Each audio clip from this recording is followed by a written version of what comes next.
अस्सलाम वालेकुम। आज ये वीडियो बनाने का मेरा मेन मकसद ये है कि जो रिड्यूस पोर्शन बोर्ड ने कहा था उस रिड्यूस पोर्शन के बारे में बहुत सारे लोगों को डाउट है, तो वो थोड़ा डाउट क्लियर करने के पॉइंट ऑफ व्यू से मैंने ये वीडियो बनाया है कि आप लोगों को भी थोड़ा रिडक्शन क्या हुआ है, किस तरह का पेपर पैटर्न बन सकता है, वो मैं आप लोग को बता दूँ। ठीक है, सबसे पहली बात मैं आप लोगों को ये बताना चाहूँगा कि टोटल चैप्टर्स जो हैं अपने पास टोटल 10 चैप्टर थे। ये मैंने सबसे पहले वीडियो में बताया था आप लोगों को, टोटल 10 चैप्टर थे। मैं एक शॉर्ट में यहाँ पे उनके नाम लिखते जाता हूँ। पहला चैप्टर जो है वो फाइनल अकाउंट के बारे में दिया गया था। दूसरा नॉट फॉर प्रॉफिट कंसर्न के बारे में, नॉट फॉर प्रॉफिट ऑर्गेनाइजेशन के बारे में दिया गया था। तीसरा रिकंस्ट्रक्शन के बारे में दिया जो कि है एडमिशन ऑफ पार्टनर। चौथा जो कि दिया था रिटायरमेंट ऑफ पार्टनर। पांचवा जो कि दिया गया था डेथ ऑफ पार्टनर। छठा जो कि दिया गया था डिसोल्यूशन ऑफ पार्टनरशिप फॉर्म। फिर 7th जो तुमको दिया गया था इश्यू ऑफ शेयर्स। 8 जो कि दिया गया था बिल्स ऑफ एक्सचेंज। 9th जो कि दिया गया था analysis of financial statement, analysis of financial statement. और फिर लास्ट में जो कि 10th पे नंबर है कंप्यूटर्स इन अकाउंटिंग। ये टोटल 10 चैप्टर जो न्यू सिलेबस में बोर्ड ने डिक्लेयर किया था वो ये 10 चैप्टर्स हैं। ठीक है, लेकिन जैसा आप लोगों को सभी को मालूम है कि बोर्ड ने डिक्लेयर किया था कि कुछ पोर्शन रिड्यूस किया जाएगा। अब वो रिडक्शन क्या हुआ है, बोर्ड ने एक्चुअली रिड्यूस किया नहीं है बीके में कि टोटल चैप्टर रिड्यूस कर दिया गया। हाँ, जो असेसमेंट वर्क था, प्रैक्टिकल वर्क था, एक्टिविटी वो बंद कर दी गई है, वो एक्टिविटी वर्क नहीं होगी। लेकिन इन चैप्टर्स में से किसी को भी रिड्यूस नहीं किया गया। लेकिन रिड्यूस करने के नाम पे टीचर्स को, बच्चों को एक ऑप्शन दिया गया है कि तुमको क्या करना होगा। ठीक है, इस ईयर ये लोगों ने, बोर्ड ने क्वेश्चन नंबर 2, 3, 4 और 5 नॉर्मली 7 क्वेश्चन होते हैं, 7 में से 4 क्वेश्चन 2, 3, 4, 5 ये क्वेश्चन के ऑप्शन फिक्स करके रख दिया है, बता दिया है कि कौन कौन से चैप्टर ऑप्शन में दिए जाएंगे। यानी बोर्ड में जब क्वेश्चन आएगा तो दोनों क्वेश्चन होंगे। ठीक है, क्वेश्चन नंबर 1 की बात नहीं करता मैं। क्वेश्चन नंबर 1 जो कि नॉर्मली ऑब्जेक्टिव्स होता है वो ऑब्जेक्टिव्स ही रहेगा। क्वेश्चन नंबर 2 में बोर्ड ने बोला है पहला एडमिशन ऑफ पार्टनर और B part retirement of partner.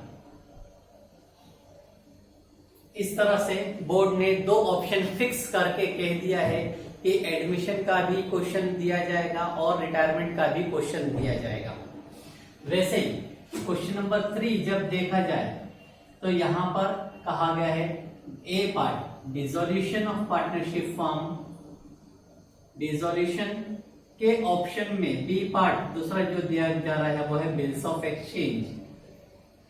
यहां पर भी बोर्ड ने फिक्स कर दिया है कि तुमको 2 क्वेश्चन आएंगे, डिसोल्यूशन और bills of exchange.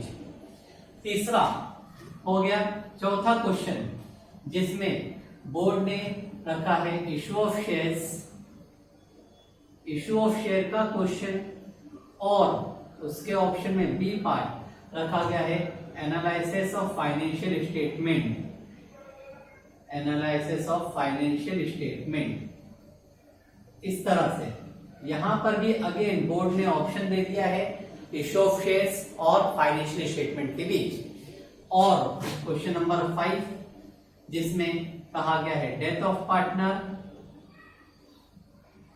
Death of partner के ऑप्शन में रखा गया है दूसरा क्वेश्चन जो कि है computers in accounting. Computers in accounting यहां पर भी बोर्ड ने ऑप्शन दिया है।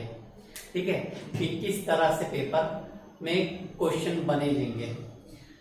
ये 4 क्वेश्चन के बारे में ही कहा गया है, 6 और 7 क्वेश्चन के बारे में नहीं कहा गया, तो वो तो हम लोग एज्यूम करते ही हैं। क्वेश्चन नंबर 6 जो होता है नॉट फॉर प्रॉफिट कंसर्न के लिए होता है, और क्वेश्चन नंबर 7 जो होगा वो फाइनल अकाउंट के बारे में रहेगा। ठीक है, तो यहाँ पर बोर्ड ने जो हमको, वापिस से बार बार मैं ये बोल रहा हूँ कि बोर्ड ने हमको ऑप्शन दिया है, कैंसिल नहीं किया है, ऑप्शन दिया है। एडमिशन रिटायरमेंट में option, dissolution bills of exchange में ऑप्शन, इशू ऑफ शेयर्स और फाइनेंशियल स्टेटमेंट में ऑप्शन, डेथ ऑफ पार्टनर और कंप्यूटर्स में ऑप्शन। ठीक है, इस तरह से बोर्ड के पॉइंट ऑफ व्यू से बोर्ड वालों ने ये क्लियर सेल्फ स्टडी के लिए कह भी चुके हैं। एक रिटायरमेंट का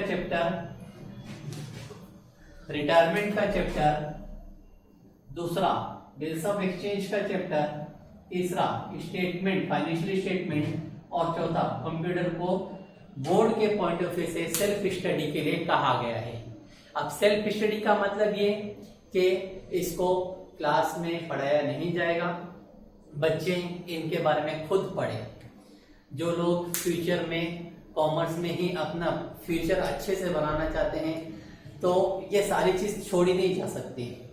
कहीं ना कहीं उनको CA, CS, ICWA professional courses में ये सब चीज रिपीट होती है, कहीं ना कहीं इसका अकाउंटिंग ट्रीटमेंट यूज होता है, तो उनके लिए कहा गया है फिलहाल इस साल सेल्फ स्टडी है, आप लोग खुद से पढ़ें। ठीक है, अब सवाल ये आता है कि कुछ जगह पर, मैक्सिमम जगह पर ये बोल सकते हैं कि बिल्स ऑफ एक्सचेंज कराया गया, जैसा मैंने खुद ने बिल्स ऑफ एक्सचेंज करा चुका हूं। ठीक है, तो ऐसा भी नहीं है कि बिल्स ऑफ एक्सचेंज पढ़ना यूजलेस हो गया, जितना भी पढ़ा गया सब बेकार हो गया। हम लोगों ने जो पढ़ा है बिल्स ऑफ एक्सचेंज काम का ही है, यूजलेस नहीं होगा। हमारे पास ऑप्शन है, जब हमने अगर बिल्स ऑफ एक्सचेंज एकदम अच्छे से कर चुके हैं तो हम डिसोल्यूशन को ऑप्शन में रख सकते हैं। ठीक है, वैसे ही हमारे पास एक और ऑप्शन है एडमिशन रिटायरमेंट। हम लोग रिटायरमेंट को अगर छोड़ ही दें, पूरे साल ना पढ़े इस साल, तो हम सिर्फ एक चैप्टर एडमिशन अच्छे से करेंगे, वो क्वेश्चन अटेम्प्ट हो सकता है। वैसे ही थर्ड वाले में इशू ऑफ शेयर और फाइनेंशियल स्टेटमेंट को छोड़ दिए तो इशू ऑफ शेयर हम लोग कर सकते हैं अच्छे से। वैसे लास्ट में डेथ के ऑप्शन में कंप्यूटर इन अकाउंटिंग दिए, कंप्यूटर इन अकाउंटिंग को छोड़ दिया तो हमको क्या करना है, वो है डेथ ऑफ पार्टनर। तो बोर्ड ने स्कोर करने के लिए, जिन लोगों को सिर्फ स्कोर करना है, नॉलेज पूरा नहीं लेना है, उनके लिए ये ऑप्शन दे दिया है कि वो लोग एडमिशन कर लें, डिसोल्यूशन कर लें, इशू ऑफ शेयर और डेथ कर लें। बाद में नॉट फॉर प्रॉफिट और फाइनल अकाउंट तो करना ही है। ये 6 चैप्टर अच्छे से कर लें। स्टार्टिंग के पहला ए एडमिशन ऑफ पार्टनर, दूसरा डिसोल्यूशन ऑफ पार्टनरशिप फर्म, तीसरा इशू ऑफ शेयर और चौथा death of partner, not for profit और फाइनल अकाउंट। ये चैप्टर अच्छे से कर लें, बच्चा पूरा पेपर अटेम्प्ट कर लेगा। पेपर पैटर्न वेटेज अभी डिसाइडेड नहीं है, वेटेज कितना होगा अभी डिसाइडेड नहीं है, लेकिन जैसा एक्सपेक्टेड है, एक्सपेक्ट किया जा रहा है, ऑब्जेक्टिव्स 20 मार्क्स का रहेगा। क्वेश्चन नंबर 2 10 मार्क्स के लिए, क्वेश्चन नंबर 3 10 मार्क्स के लिए, question number 4 8, question number 5 8, question number 6 12 और 7 भी 12। इस तरह से पेपर पैटर्न हो सकता है, वेटेज हो सकता है। लेकिन फिलहाल जो बोर्ड ने पैटर्न बताया था, बोर्ड ने कहा था कि कुछ ऑप्शन रखा जाए, तो ऑप्शन स्टूडेंट को दिया गया है कि वो पढ़ना चाहें तो दोनों चैप्टर पढ़ें, पूरा पढ़ें। एग्जाम में तो पूरा ही आएगा, सारे चैप्टर के क्वेश्चन रहेंगे। एग्जाम में उस बच्चे को ऑप्शन मिलेगा कि वो दोनों में से क्या अटेम्प्ट करे।